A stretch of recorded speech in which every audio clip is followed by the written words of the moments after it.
はいどうも B 賞です、今日は先日公開された映画ドクターストレンジマルチバースオブマッドネスシリーズのホットトイズワンダのプレビューと予約情報を紹介していきます。こちらの動画でドクターストレンジについてもプレビューしているのでよかったらご覧ください。普段このチャンネルではホットトイズのレビューやカスタム動画を投稿しているので興味のある方はぜひチャンネル登録お願いします。ということで、ホットトイズの情報を話していくんですけど、去年配信されたワンダビジョンからもワンダのフィギュアは発表されてるんですけど、ところどころ今作と比較しながら紹介していきます。フィギュアの詳細に触れる前に今作のスカーレットウィッチワンダには2パターンでの発売となります。ざっと概要を紹介すると、フィギュアや主な付属品となるヘッドについては特に変わらないんですけど、デラックス版にはボーナスアクセサリー枠としてドリームウォークのシーンを再現できるようなろうそくに囲まれたジオラマ台座と、マルチバースでつながる他の世界のワンダの記憶という認識だと思うんですけど、赤いエフェクトパーツが付属しています。それぞれ後ほど詳しく紹介していくので、まずはねフィギュアのヘッドから見ていきましょう。今回このプロトタイプを見た時に、感想ちょっと難しくて、似てるし可愛いとは思うんですけど、あと一歩もうちょっと改善できるのかなというふうに感じました。一応今回心臓系のヘッドに生まれ変わっているようなんですけど、ワンダを演じているエリザベス・オルセンの顔って再現がちょっと難しいのかなと思いましたね。これまでのワンダも他のホットトイズフィギュアと比べるとヘッドの造形がちょっといまいちだったんですけど、正直今作のワンダについても完全に似てるなっていう感想はなかったですね。似てるんですけどなんか違うという風に感じるのはね、僕だけじゃないかなとは思います。特に違和感を感じた部分っていうのがメイクですね。今作のワンダって結構メイクが濃かったりとか、あと髪の毛のボリュームももう少しストレート気味というか、結構サラサラに近いような髪型だと思うんですよね。それに比べるとメイクもナチュラルメイクに見えますし、髪の毛の造形はドラマに近い造形なのかなと思ったので、特にメイクについては塗装で再現するのは難しいとは思うんですけど、もう少し地雷メイクっぽく濃いめにしてほしいなと思いました。そしてティアラについてはしっかり新造形になったようですね。若干クリアパーツに見えるような透き通り方をしているのは気になるポイントでした。そしてティアラにはひびが入っている様子だったり、ドラマよりもちょっとくすんだような赤いカラーリングはとてもかっこいいですね。髪型については今回交換できるような作りになってます。一つは完全に後ろに髪を流した造形のものと、もう一つは肩や胸にかかるような造形のヘアパーツが計2種類付属しています。説明を見てもヘッドが2つ付属するというようなことはないと思いますね。髪の毛が胸にかかるような造形の方は色が少し明るいカラーになっているのもポイントです。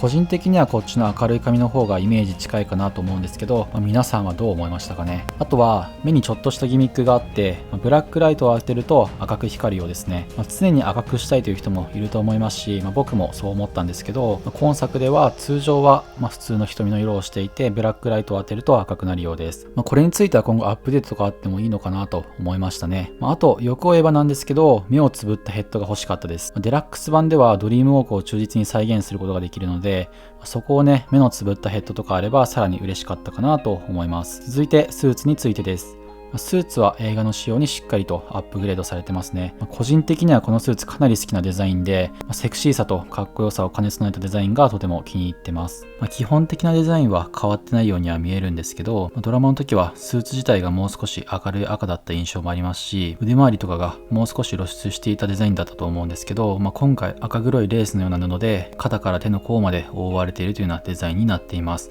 あとはドラマではあったマントも今回削除されているようですね。そして腰から伸びている、マントというか布についてはちょっとダメージ加工がされているので、ここら辺も映画であったような様子をよく再現されているんじゃないかなと思いました。ここら辺のスーツデザインの変化については風化によるものではなくて、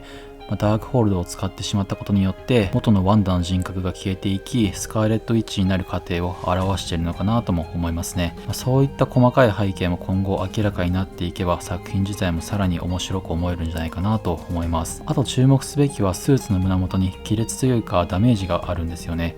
映画の初めからあったかカマータージュでの戦闘で負ったものがちょっとはっきりとは覚えていないんですけど、そういった細かいダメージの模様まで再現されています。そして指先はダークホールドを使用してしまったからだと思うんですけど、黒く変色しているポイントもリアルでかっこいいですね。アガサのドラマだと指先真っ黒だったように、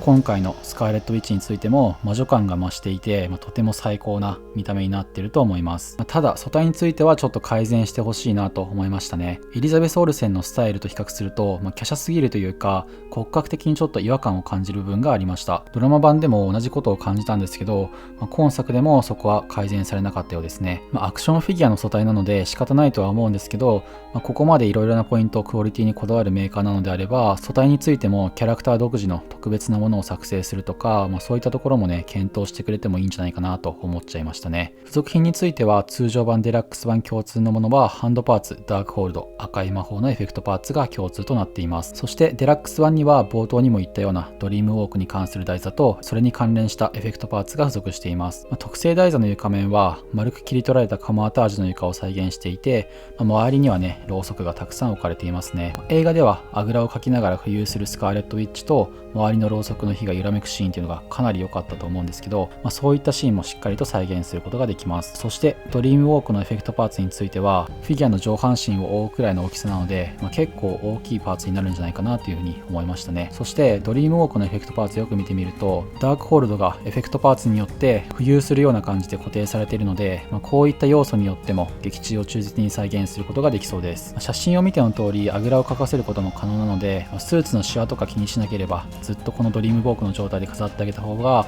ワンダも子供たちと過ごせて幸せになるかもしれないですね。あとこの画像をちょっと見てほしいんですけど、彼が写ってますね。画像の右側、スカーレットウィッチと対峙する形でゾンビストレンジが映ってるんですよね。しかもこの姿、最終決戦の姿で、悪魔の手が千手観音のような見た目になっている様子も再現されているようです。これについてはね、サプライズというかまだ公式な発表はないんですけど、今後の続報をかなり期待したいと思います。シニスターストレンジとかディフェンダーストレンジも出たらいいなという風に、ドクターストレンジのプレビュー動画でも話していたと思うんですけど、その予想も超えてくるような商品展開今後待ち受けているのかなというのがとても楽しみです。続いて発売時期と価格についてです。トイサピエンスでは動画投稿日の2022年5月26日時点でデラックス版のみの取り扱いで通常版は取り扱いがないようでした。価格についてはデラックス版のもので42,000円で発売時期は2023年の10月となっています。そして育ちトイズでは通常版が35,000円、デラックス版は4万円という風になっていて、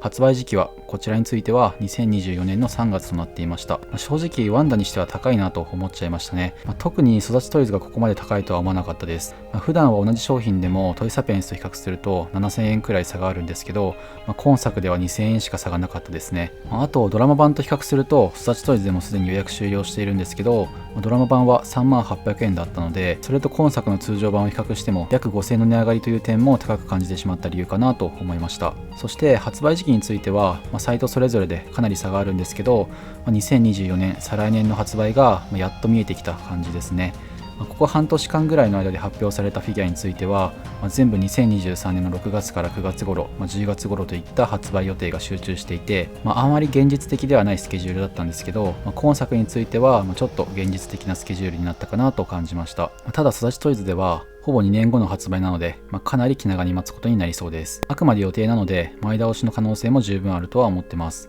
トイサピエンスでは2023年の10月ということでね、相変わらず本当にこのスケジュールなのかなというふうに思っちゃいましたね。そして続いて予約購入するか否かについては、今回のこのスカーレットウィッチについては一旦パスしようかと思います。個人的な理由としてはドラマ版をすでに予約してあるので、まずはそれを楽しみに待ちたいですね。そしてフィギュア自体も一旦待とうと思った理由があって、詳細の中でも話した通りヘッドだったり素体を見てもちょっと期待していたクオリティではなかったというのが正直な理由です。今後アップデートがあるかどうかはわからないんですけど、いい方向にアップデートされるようなことがあれば発売まだ先なので検討してみようかなとは思ってます。最近ホットトイズの造形かなり素晴らしいですし、今作の付属品についてもかなり魅力的なものが多いので、本体がちょっともったいなく感じてしまいました。予約するにしてもこのスカーレットウィッチに関しては、トイサピエンスでいいかなというふうに個人的には思いました。育ちトイズと比較しても差は2,000円しかないので、カードで一部先払いできるトイサピエンスの方がお得に感じるかなと個人的には思いました。期待していた人もかなり多いとは思うんですけど、トイサピエンスでは早めに予約が締め切られてしまう可能性も十分あるフィギュアだと思うので、気になる方は概要欄に貼ってある各サイトの予約リンクから予約とかね、さらなる詳細チェックして予約してみてください。ということで今日はドクターストレンジマルチバースオブマットネスシリーズのホットトイズワンダー改めスカーレットウィッチのプレビューと予約情報を紹介しました。付属品やスーツについては文句なしなんですけど、ヘッドと素体についてはアップデート情報に期待したいです。最近ザ・バットマンだったりウェン・ユーでそうだったように、最初に発表された状態がそのまま製品化まで進むというようなことは限らないので、アップデート情報あればまた動画にして紹介していこうと思います。ぜひ楽しみにしていた方、気になっている方は予約してみてください。この動画いいなと思った方はぜひチャンネル登録、高評価よろしくお願いします。あと概要欄の方に Twitter や Instagram のリンクもあるので、そちらのフォローもぜひよろしくお願いします。それではまた次の動画でお会いしましょう。